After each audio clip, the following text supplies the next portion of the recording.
Assalamualaikum warahmatullahi wabarakatuh. Selamat pagi anak-anak semua. Alhamdulillah kita dapat berjumpa pada pertemuan kali ini dalam pertemuan virtual. Nah, di sini sepertinya teman-teman kalian sudah banyak yang join ya. Nah, diingatkan untuk temannya yang belum join untuk segera akses link yang ada di GCR. Nah, sebelum kita membahas materi pada pertemuan kali ini, alangkah baiknya kita membaca doa terlebih dahulu. Berdoa mulai.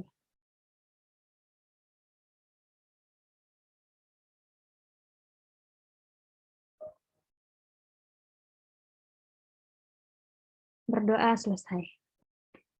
Apa kabar anak-anak semua? Ibu harap kalian dalam keadaan sehat dan bersemangat untuk belajar pada pertemuan kali ini agar ilmu yang kalian dapat bermanfaat dan berkah. Baiklah, pada pertemuan kali ini kita akan belajar tentang klasifikasi makhluk hidup.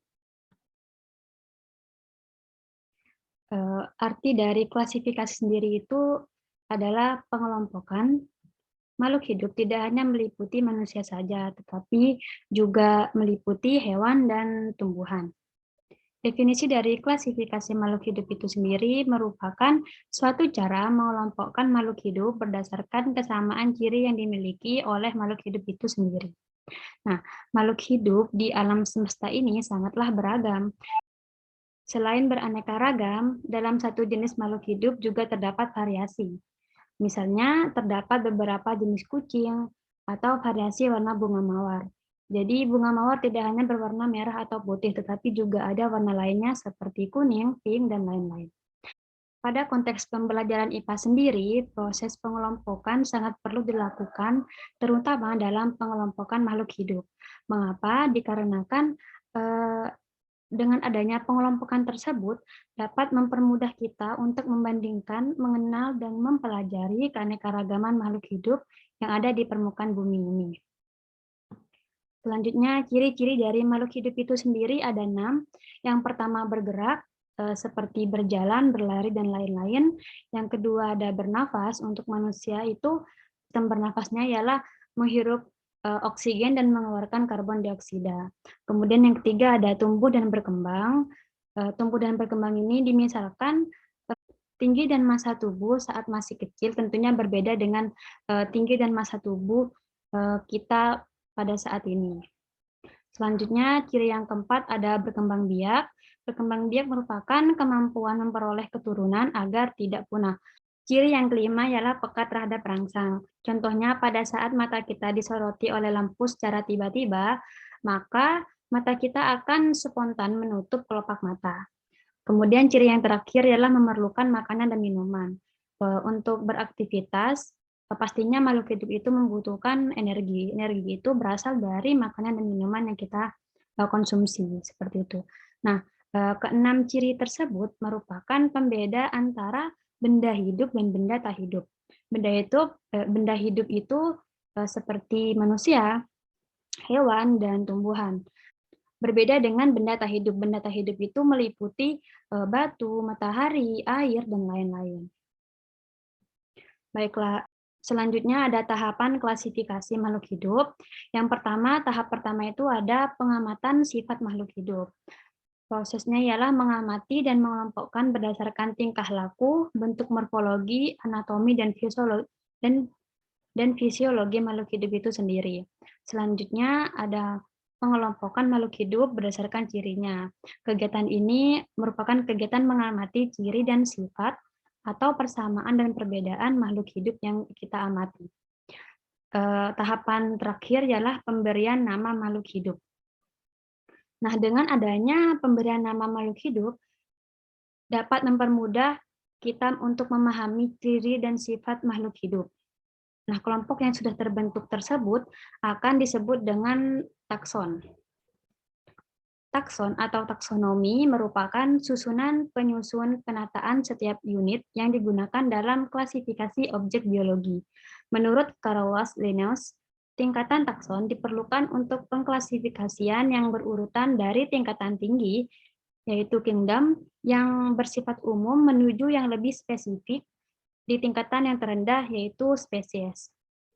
Nah, di sini sudah ada urutan dari yang teratas hingga yang terendah. Yang teratas itu ada kingdom yang terdiri dari 5 kelompok kingdom, yaitu kingdom Animalia, kingdom Plante, kingdom Fungi, kingdom Monera, dan kingdom Protista. Kemudian urutan yang kedua itu ada filum. Filum ini digunakan untuk kelompok hewan dan divisi ini digunakan untuk kelompok tumbuhan. Yang ketiga ada kelas. Kelas ini memiliki cangkupan kesamaan yang lebih umum. Selanjutnya, urutan yang keempat ada ordo atau bangsa. Pada takson tumbuhan biasanya menggunakan akhiran ales. Selanjutnya, urutan kelima ada familia atau keluarga, di mana untuk takson familia ini mengumpulkan beberapa genus yang lebih umum persamaannya. Selanjutnya, urutan keenam ada genus atau marga, di mana takson ini dikelompokkan berdasarkan persamaan ciri yang lebih khusus. Selanjutnya yang terakhir dan yang terendah, itu ada spesies atau jenis. Nah, takson spesies ini merupakan takson terkecil dan paling spesifik daripada takson-takson yang lain. Nah, dalam proses pengklasifikasian makhluk hidup, perlu adanya proses identifikasi. Salah satu instrumen yang dapat digunakan ialah kunci determinasi. Kunci determinasi sendiri merupakan cara atau langkah untuk mengenali organisme dan mengelompokkannya pada takson makhluk hidup. Nah, kunci determinasi sendiri juga diartikan sebagai uraian keterangan tentang ciri-ciri makhluk hidup yang disusun berurutan mulai dari ciri umum hingga ke ciri khususnya. Untuk apa? Untuk menemukan suatu jenis makhluk hidup. Kunci determinasi yang paling sederhana ialah kunci dikotom. Kunci dikotom berisi keterangan yang disusun berpasangan dan menunjukkan ciri yang berlawanan. Kemudian di sini ada pengklasifikasian kelompok hewan. Nah, kelompok hewan itu dibagi menjadi dua, yaitu hewan vertebrata dan hewan avertebrata. Hewan vertebrata sendiri merupakan kelompok hewan yang memiliki tulang belakang. Umumnya memiliki tubuh simetris, bilateral, rangka dalam, dan berbagai alat tubuh.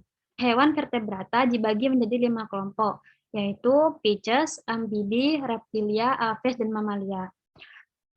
Contoh dari hewan vertebrata itu sendiri ialah seperti ular, burung, dan lain-lain. Kemudian ada hewan avertebrata. Hewan avertebrata sendiri merupakan kelompok hewan yang tidak memiliki tulang belakang. Hewan avertebrata dikelompokkan menjadi 8 kelompok, yaitu Protozoa, Porifera, Solenterata, Platyhelminthes, Nematelminthes, Annelida, Mollusca, Arthropoda, dan Echinodermata. Contoh dari hewan avertebrata sendiri ialah seperti cacing, gurita, dan lain-lain. Kemudian juga ada pengklasifikasian kelompok tumbuhan. Klasifikasian kelompok tumbuhan ini dibagi menjadi 4, yaitu yang pertama ada lumut, yang kedua ada paku-pakuan, yang ketiga ada tumbuhan berbiji, dan yang terakhir ada ganggang. Lumut sendiri habitatnya itu berada di daratan yang lembab. Ada pula yang hidup sebagai epifit. Tubuhnya tidak memiliki berkas pembuluh atau vaskular seperti pembuluh xilem dan floem. Kemudian ada paku-pakuan yang merupakan tumbuhan yang sudah memiliki akar, batang, dan daun, sehingga tingkatannya lebih tinggi dibandingkan tumbuhan lumut, serta memiliki klorofil.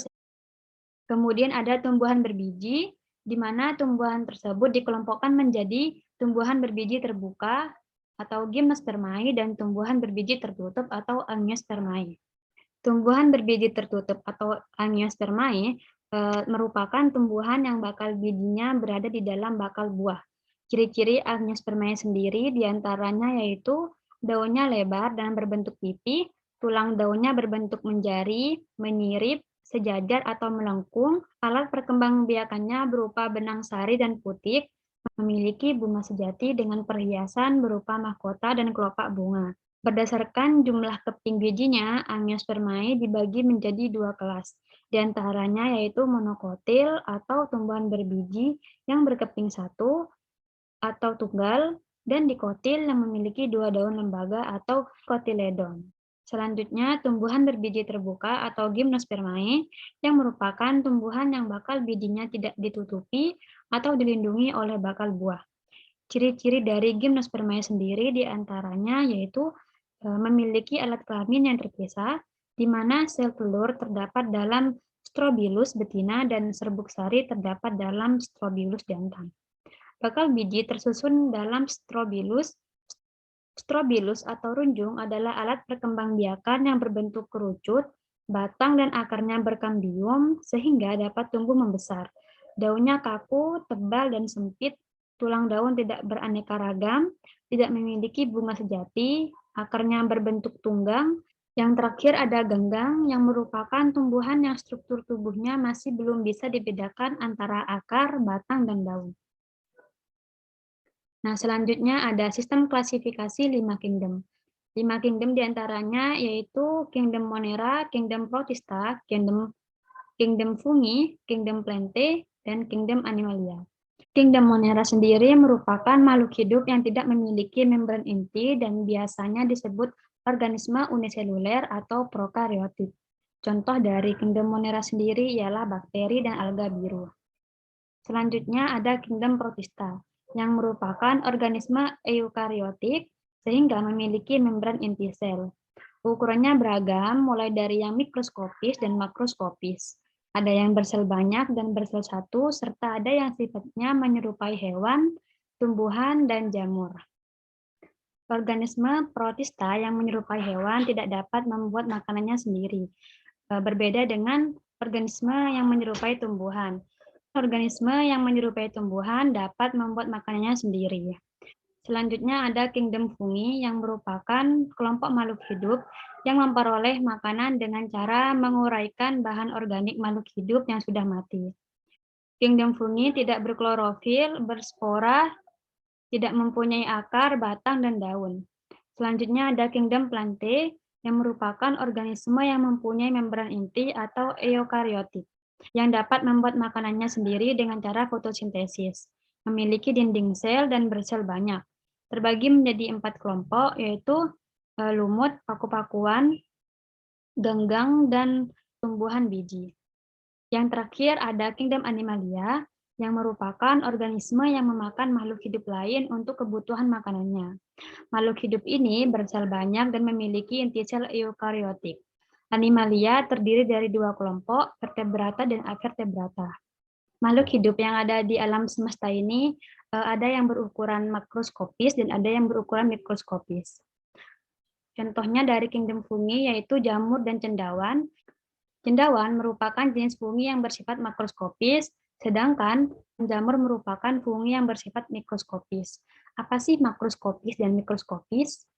Makroskopis merupakan makhluk hidup yang dapat dilihat tanpa menggunakan mikroskop. Sedangkan mikroskopis merupakan makhluk hidup yang dapat dilihat dengan menggunakan mikroskop.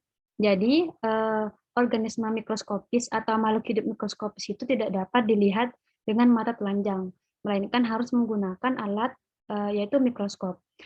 Mikroskop merupakan alat yang digunakan untuk mengamati benda-benda kecil agar benda mendapatkan tampilan gambar yang baik dan lebih fokus. Nah, mikroskop sendiri itu banyak macamnya. Di sini saya misalkan mikroskop cahaya, yang merupakan jenis mikroskop yang memanfaatkan cahaya sebagai sumber energi agar dapat memperbesar bayangan objek. Mikroskop sangat banyak jenis dan macamnya, bisa kalian lihat di buku atau kalian akses nanti di internet ya. Cukup sekian untuk pertemuan kali ini. Selanjutnya silahkan cek GCR untuk mengisi link absensi dan kesimpulan dari pertemuan kali ini. Saya akan mencantumkan satu tugas untuk kalian kerjakan di rumah dan dikumpulkan minggu depan. Cukup sekian dari saya. Jika ada salah kata, saya mohon maaf. Wassalamualaikum warahmatullahi wabarakatuh.